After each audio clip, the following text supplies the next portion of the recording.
apaciguar y que vamos metaforiza con la idea de cultura silvestre. Lo que organizaba la vida y las relaciones eran las pasiones, ¿sí? Y en el mismo sentido en el que yo les planteaba antes, bueno, una forma de poner a los muchachos a trabajar era encadenarlos a la tierra o a la fábrica, otra era cambiar su concepción del mundo. En el mismo sentido, un modo de apaciguar esas pasiones, de regularlas, de controlarlas, hubiese sido prohibir ciertas prácticas, que también se prohibieron algunas, ¿sí? No se podían prohibir todas. Sería impensable el pasaje de una organización social a otra por la pura prohibición. Eso es algo que Foucault también trabajó profundamente. Y entonces lo que empieza a suceder es el intento por transformar a la razón, modernidad, razón, ¿sí? Razón como el organizador de la vida social, como el medio para alcanzar los fines. Acuérdense que ya estamos sí, en un momento de planificación, ¿sí? De acción con arreglo a fines. Pensar la posibilidad de transformar la razón por vía del interés en una nueva pasión. Es decir, que otras pasiones humanas se dieran frente al interés como la nueva pasión que tenía que organizar la vida de los sujetos.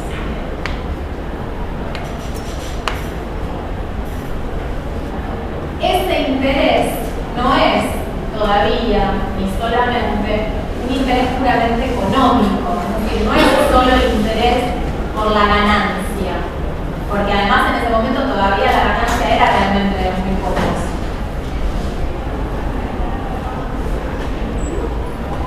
Sino que es el interés, si quieren para traducirlo en otro término que les haga más sentido, la acumulación. Hacemos una vuelta a caminar en el aire y nos vamos un segundo a Bourdieu. La acumulación de capitales, pero no solo de capitales económicos, ¿sí?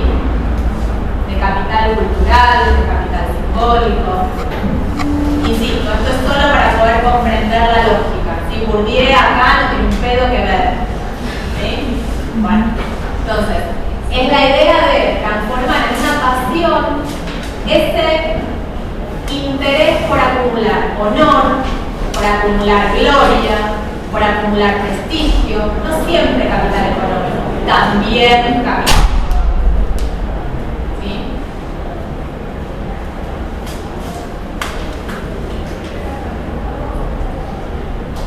Sí.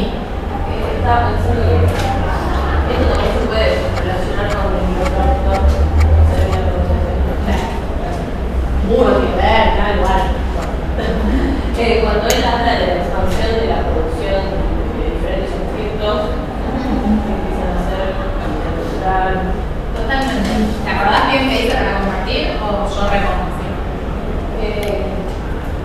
Lo que el autor dice es que llega un momento, si bien el poder adquisitivo, llamarlo de alguna manera, de las clases populares europeas no era alto como para darse lujos de la nobleza, se empiezan a producir en masa o serie ciertos objetos como telares, Objetos decorativos, muebles, todas estas cosas que se empezaron a acumular como culturales. exacto.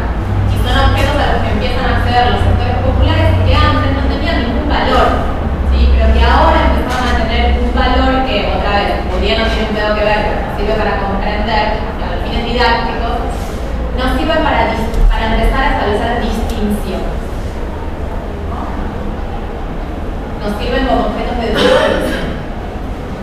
Piensen que es el momento, caído el fundamento teológico, ¿sí? ¿sí? Donde quienes tenían poder porque habían sido ungidos por Dios, caído el fundamento teológico, los fundamentos de esas desigualdades de poder tenían que venir por otro lado. En algunos casos venían por los títulos de nobleza, en otros casos por la incipiente acumulación de capital económico, como la burguesía. Pero la burguesía, a mí hay una metáfora que se Foucault en su historia de la sexualidad, que me gusta mucho, que tiene que ver con la idea de que la burguesía tenía que construirse una sangre. La nobleza tenía una sangre, ¿sí? Ahora la burguesía no. Entonces la burguesía empezó a construir esa sangre a través de ciertas distinciones que tenían que ver con la acumulación de capital simbólico cultural, no solo económico. Con el económico no alcanzaba, porque además siempre iban a tener, en ese momento histórico todavía, pues ya no, pero iban a tener menos que la nobleza. ¿Sí? Entonces ahí había un diferencial que había que completar con otra cosa. ¿De qué modo se completa? ¿O cuál es esa otra cosa con la que se completa? Bueno, con el distanciamiento de la chusma, con el distanciamiento de los sectores populares pensados ahora sí como sujetos que tienen esas prácticas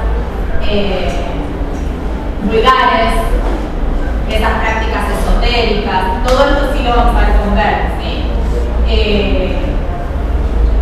Que no tienen modales, hay fundamentos estéticos también, ¿sí? Que tienen mal gusto. Todas esas concepciones no existían antes de la modernidad, porque esos sujetos formaban parte de los mismos pasos. Cuando empiezan a necesitar distinguirse por razones económicas, políticas, empiezan a construir fundamentos ideológicos y culturales para esas distinciones. ¿Se entiende este mecanismo? ¿Sí?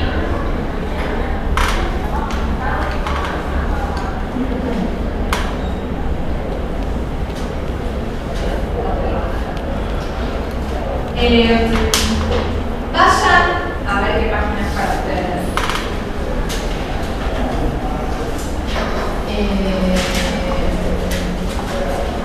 No, debería ser la misma, calculo. La página 86 del texto de Bauman.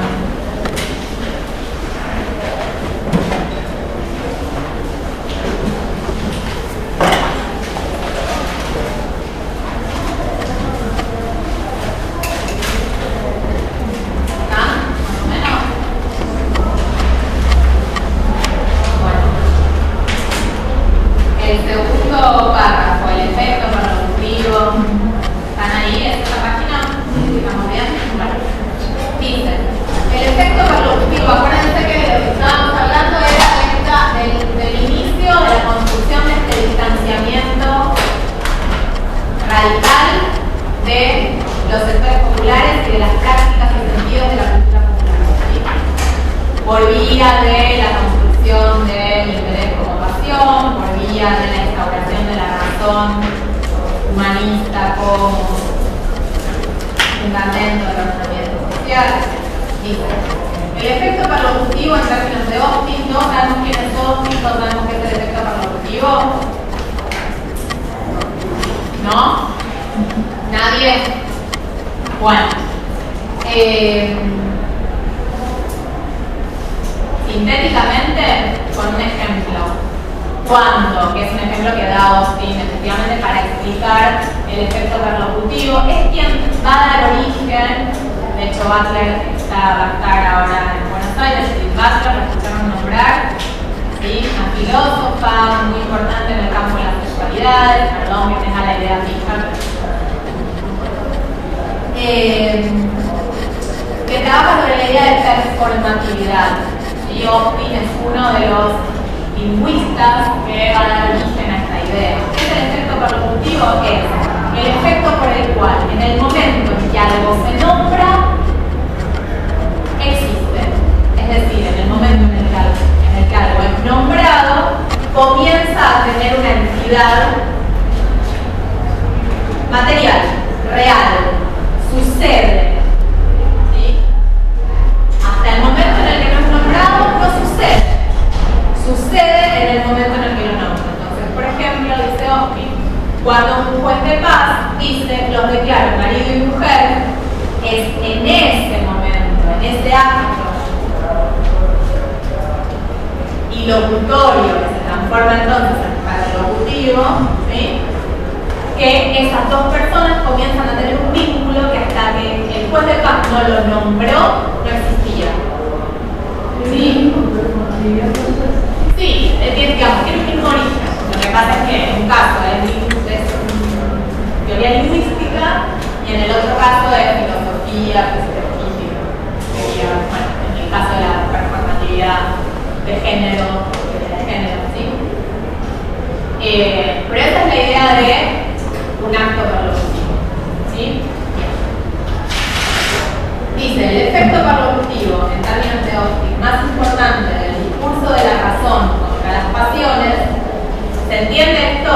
Es decir, hay un discurso de la razón contra las pasiones que tiene, para Bauman, efectos concretos, materiales, en términos de lo que instaura como relaciones entre los sujetos y como modos de ordenamiento social. ¿Sí? Fue la recaracterización de los pobres y humildes como clases peligrosas, que tenían que ser guiadas e instruidas para impedir que destruyeran el orden social. Los jardineros guiaban, instruían. Y la recaracterización de su modo de vida como un producto de la naturaleza animal del hombre, inferior a la vida de la razón y en guerra con ella. Ambos efectos equivalían a la deslegitimación de la cultura silvestre y hacer de los portadores de esta objetos legítimos y pasivos de los jardineros culturales. ¿Sí? Dice en una cita de Rebel un poquito más abajo, al final de la cita, el dominio de lo popular era ahora el mundo negativo de las prácticas ilícitas, una conducta excéntrica y errática, la expresividad irrestricta y el enfrentamiento de la naturaleza contra la cultura. ¿Sí? Ahora, todo esto, ¿por qué Bauman que sucede a través o sí, por medio de un acto, de un efecto perlocutivo? Porque es el efecto de una construcción discursiva que antes no existía. ¿Sí? Antes de la modernidad, esta idea de que los sectores populares eran algo criminalizable, pasivo, pasible entonces de ser intervenido, organizado, reprimido, reformado, moralizado, no existía. Y que además eran algo distinto y opuesto a los sectores dominantes. Este modo de esta composición es efecto de ese discurso de la razón. Y para no ponernos totalmente constructivistas, es el efecto necesario de un conjunto de transformaciones económicas. Hay algo que es bastante propio de este periodo en términos de su estudio.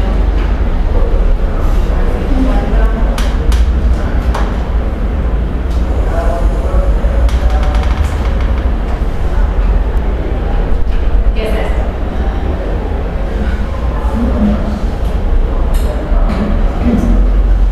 ¿Entienden? No lo explico. Si lo explico, no. Con un huevo y una gallina. ¿Por qué esto? Porque efectivamente es imposible pensar que hay algo que fue antes que las transformaciones económicas fueron las que dieron origen a ese discurso de la razón, que el discurso de la razón dio origen a las transformaciones económicas. No, para poder pensar la relación entre estructura e ideología o entre transformaciones en el ordenamiento social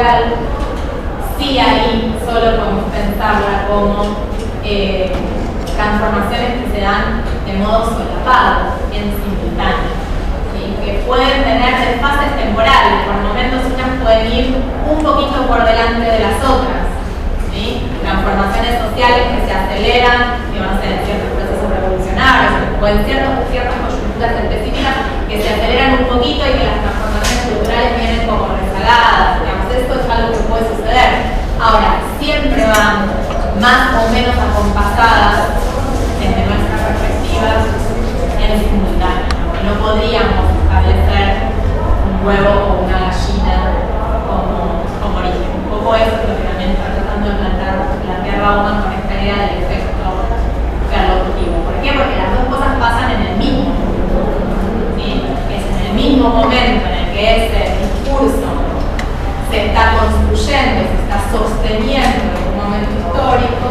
en el que entonces es posible que los sectores populares ocupen ese lugar. No es ni antes ni después, ¿sí? ¿Está claro esto?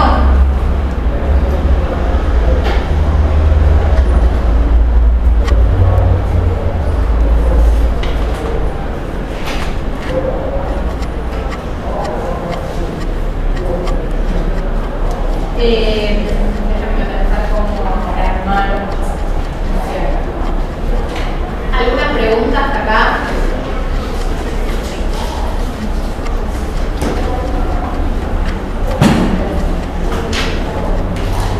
¿No? Bueno. Algo que para tratar de darle un cierre a Bauman y que nos quede un puente a ver sobre el que vamos a trabajar sobre todo las que viene junto con Thompson, ¿sí? O el inicio de Thompson por lo menos, tienen los textos de Thompson para leer y tienen algunas preguntas sobre Thompson en la guía general que les mandé, que nos queda ahora un ratito para trabajar sobre la consigna, ¿sí? Este proceso de distanciamiento entre cultura popular y cultura dominante que se da entonces en la cultura del jardín,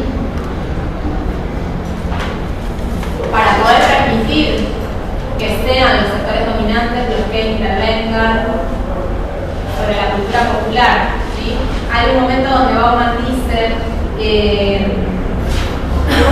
hay una tensión entre quienes agenten de la intervención social y quien es objeto de la intervención social, ¿sí? En el momento premoderno no hay agentes y objetos de la intervención social, ¿sí? En cambio en la modernidad sí, claramente. Por eso hace un ratito en la cita de Bauman aparece esta idea de pasividad. Quienes son los agentes de la intervención social son los sectores dominantes a través de sus instituciones, a través de ciertas figuras relevantes, intelectuales, referentes de la línea política, de la intervención política, y quienes son objetos de la intervención social son los sectores populares, en virtud de que han sido ya construidos, de que son construidos en el mismo proceso como sectores criminalizables, ¿sí? Entonces, en ese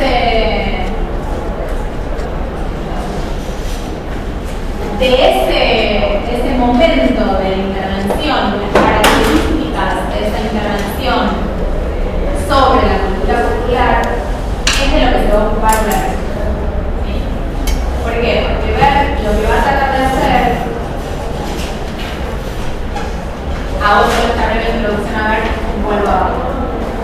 Lo que va a tratar de hacer, dice él, es caracterizar la cultura popular en la transición a la modernidad, ¿sí?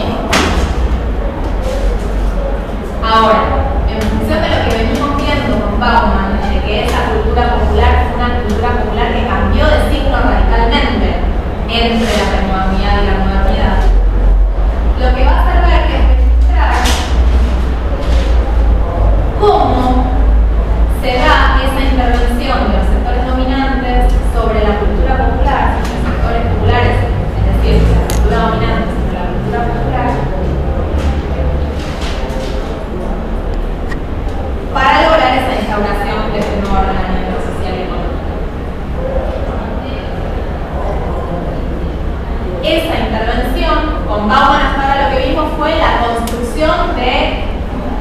la necesidad de la intervención, ¿sí? De qué modo se construyó ideológicamente la necesidad de la intervención sobre los sectores populares y la necesidad de que existiera un agente de esa intervención, que no existía antes, ¿sí? Esta figura del camino.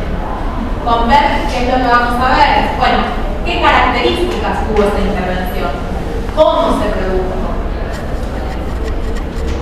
qué implicó en términos prácticos, cómo cambió la vida de los sectores populares y de los sectores dominantes, especialmente de los sectores populares, en esa larga transición. Y lo va a pensar como etapas, ¿sí? Él va a caracterizar dos grandes etapas en los textos que ustedes tienen.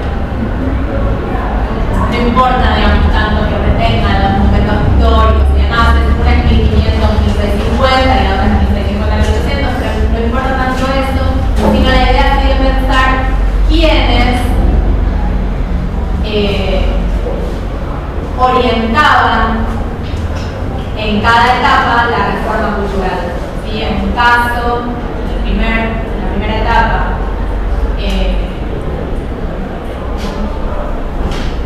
los sectores religiosos, distintos sectores religiosos, vamos a ver la semana que viene, sí les pido por favor que para la semana que viene lo lean, ¿sí? Porque así vamos un poquito más rápido también, porque las caracterizaciones si no son súper extensas. Pero sí en la primera etapa esa reforma estuvo llevada adelante por sectores religiosos y en la segunda etapa por laicos. ¿Sí? Pero hay algo en lo que coinciden Bauman y Berg.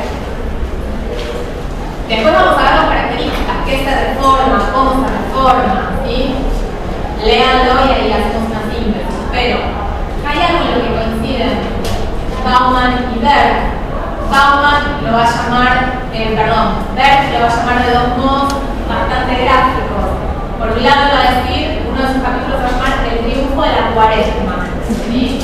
Acuérdense que cuando veíamos Bastín había dos momentos sociales que eran el del carnaval y la cuaresma, ¿sí?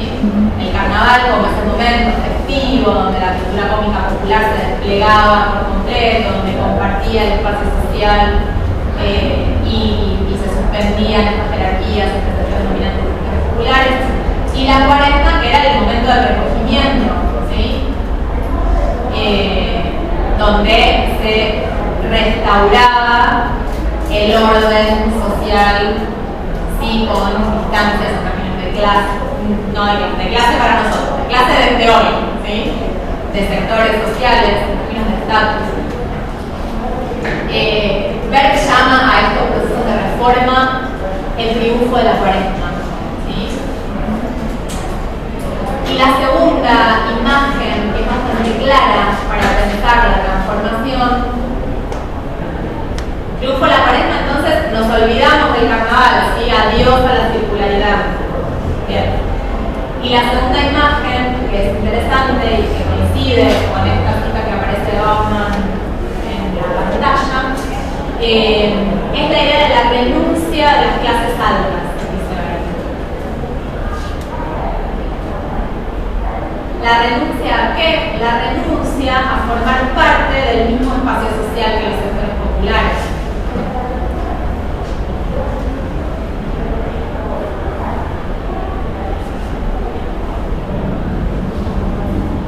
Y esa renuncia solo era posible por vía de la distancia y de la distancia estigmatizante y criminalizadora, ¿sí? Dice Bauman, en todas las áreas los ricos y poderosos renunciaban a su participación y negaban apoyo a las actividades de daño comunes y compartidas que se definían ahora como unilateralmente plebeyas. Esta idea de plebeya, reténganla para cuando lean Thompson, que se definían ahora como unilateralmente plebeyas y por lo tanto desagradables y contrarias tanto a los preceptos de la razón como a los intereses de la sociedad. Esto es un constructo ideológico. Si pensamos en Bastín y en Greenwood, no hay una justificación para este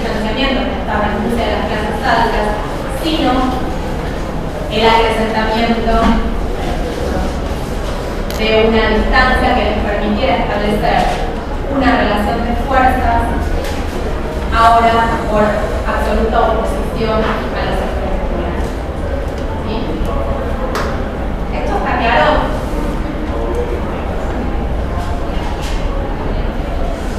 Bueno,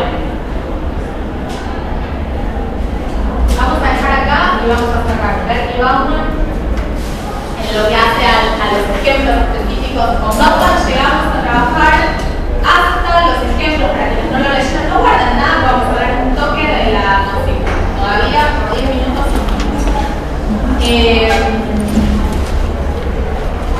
Llegamos a trabajar, para quienes no lo leyeron, hasta el momento en el que empieza con los ejemplos. Bauman, ¿sí? Entonces, guardamos esa zona de la ejemplificación más las caracterizaciones de las ejemplificaciones de Bauman para cerrar con carne este proceso de reforma cultural. ¿Sí? Pero lean, si no es como hablar de... Tienen que irse muy a otras materias, a otros lugares para poder entender de qué estamos hablando. Si lo leen, vamos mejor. Bien, ¿alguna pregunta? Si no, quiero decir dos cosas sobre la consigna. ¿No? Entonces, semana que viene sí agregue la lectura de Thomas. ¿Sí? Vamos a empezar. ¿Cómo? Sí. Consigna. Lo primero, más importante, es que de acá, la semana que viene, se organizan en grupos de 3. ¿Sí? En algún caso, por alguna razón, es necesario que sean 4. En principio arranquemos con 3 y vamos viendo. ¿Sí? Se organizan en tríos. Y que me traigan los tríos armados. ¿Sí? Si no se conocen, conózcanse, hagan amigos, amigas, etc. Yo mandé la consigna por mail. Lean la conciencia, esto es tener un hijo de 1 año y 8 meses. Yo la pudiera encontrar si quieren. Lean la conciencia sobre todo porque está escrita por Pablo. Y eso es un valor por un lado y es un problema por otro, porque Pablo usa la ironía en todos los órdenes de la vida, incluso para las consignas. Con lo cual, lo que yo quisiera es, de hecho yo le voy a pegar una leída rápida, en voz alta, lo que yo quisiera es que ustedes comprendan que todo lo que dice es lo que tienen que hacer. Ningún nivel de ironía los expugna de hacer lo que dice acá que tienen que hacer. ¿Sí? Entonces, yo le voy a leer para que tengan una idea de qué es lo que queremos. Leanla después tranquilos y tranquilas, y cualquier duda la comentamos. Pero ¿por qué se las damos ahora? Porque la idea es que ustedes puedan ya ir definiendo, ir compartiendo conmigo y compartiendo con los compañeros. Vamos a ir agregando, no antes del parcial, porque también es importante que podamos llegar al parcial con las mejores. ¿Alguien tiene la fecha? Era la primera de octubre, primera semana de octubre. Sí. ¿Qué cae? 6 y 7. Primera semana de octubre. ¿Sí? No sé si. Sí. Bueno, entonces, que llegar al parcial en condiciones, pero la idea es que después nos vayamos tomando siempre un ratito de la clase para trabajar en conjunto los trabajos prácticos, que entonces lleguen a tiempo en el trabajo práctico. Y que puedan ir eligiendo ahora un objeto, sobre todo porque a veces hay objetos que no sirven, no porque no sirvan en cualquier instancia, pero sí porque pueden no funcionar para el tiempo que ustedes tienen para poder investigar. ¿Sí? Entonces son objetos que les demandarían un esfuerzo o un tipo de estrategia metodológica, además que no tienen tiempo de desplegar de acá al final del cuatrimestre. Entonces esos objetos, por más interesantes o relevantes que puedan ser, tratamos de ajustarlos, acotarlos, recortarlos o estimarlos si es algo de una envergadura imposible para que puedan efectivamente hacer el trabajo. ¿Sí?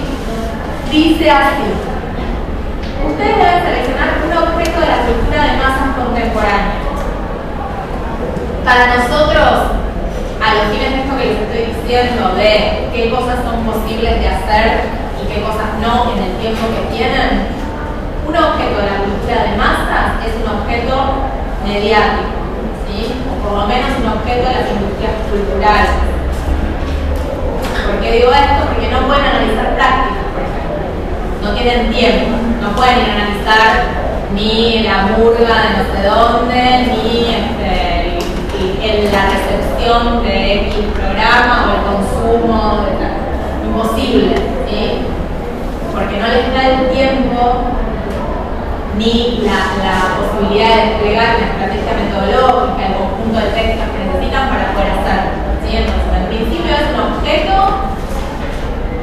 de la cultura mediática, ¿sí? Un objeto de los medios o de las industrias culturales, música, ¿sí? Pero algo que ustedes puedan así y analizar.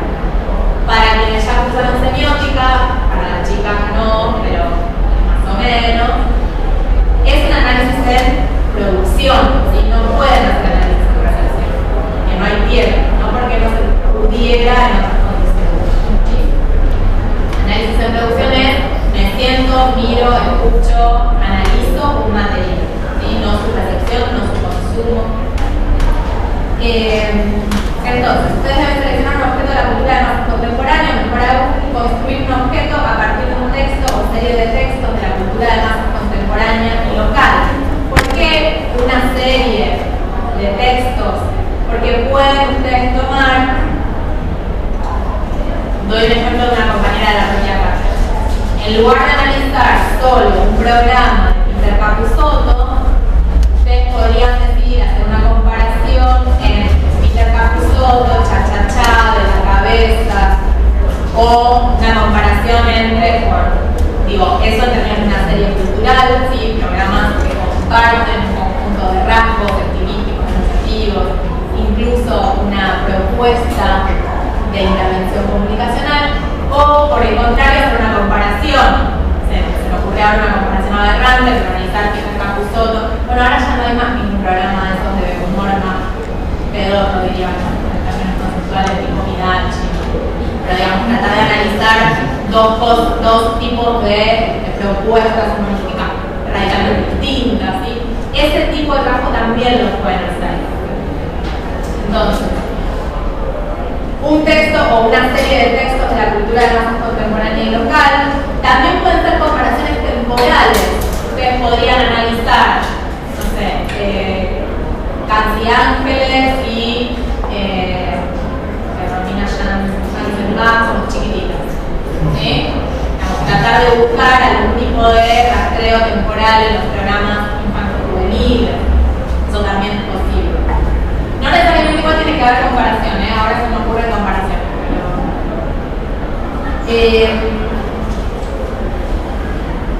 La exigencia de localidad obedece simplemente a que deben posibilitarnos a los docentes un conocimiento adecuado a los fines de su evaluación, ¿sí?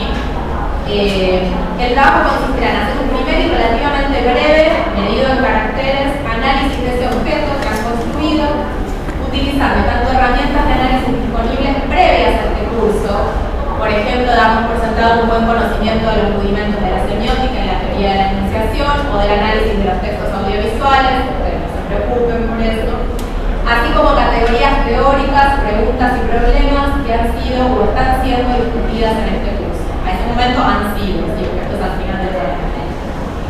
Todo ello debe ser dispuesto en un texto único a la manera de una crónica, como el tipo de textos que produce Pablo, como ustedes leen de Pablo en teóricos, un poquitito más atados a la bibliografía de la